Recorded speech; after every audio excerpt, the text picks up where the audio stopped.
Welcome to Santa Barbara County, a place with immense natural beauty and rich history.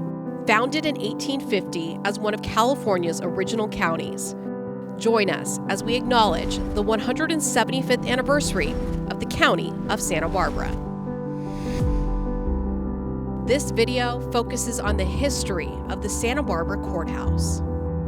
Prior to the building that we're standing in front of, there was a Greek Revival building, primarily because a lot of the civic leaders at the time were from the East Coast, so they just brought what they knew. The courthouse held one judge, so there was one courtroom. There was a place for the superintendent of schools. There was an auditor and a treasurer and other county leadership.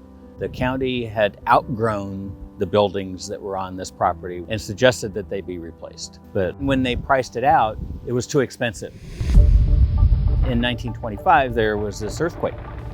And so now the board had to do something because all the buildings were damaged. And the year after the earthquake occurred, it took about 2.5, almost 3 years to produce what you see around me.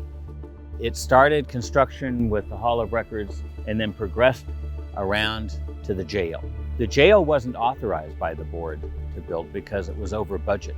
But Leo Presker, who was the chair of the board at the time, said, well, we have prisoners, we're gonna need a jail. So he just told the contractor, keep building, I'll sort it out. That's how Leo worked. And when they went over budget, Leo, because he was in the 5th District, drove down from Santa Maria. When he's passing Elwood in Goleta, he notices that there's oil shooting out of the ground because the Rio Grande Oil Company had struck oil.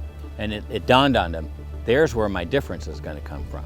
So he sent the Rio Grande Oil Company an invoice, tax basically, for the difference between the $900,000 and the 1.4.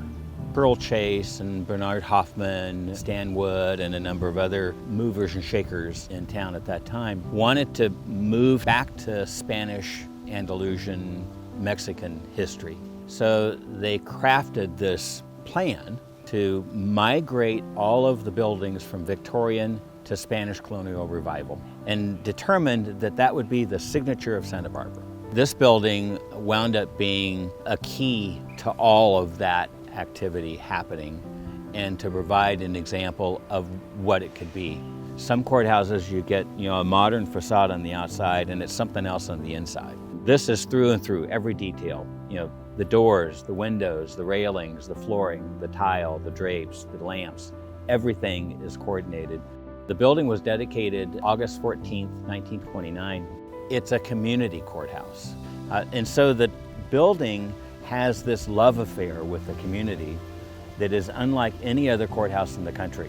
And of course, that was the purpose of designing it in this way, so that the gardens and the stage all play as a place for things to happen. And I think that is what makes it special.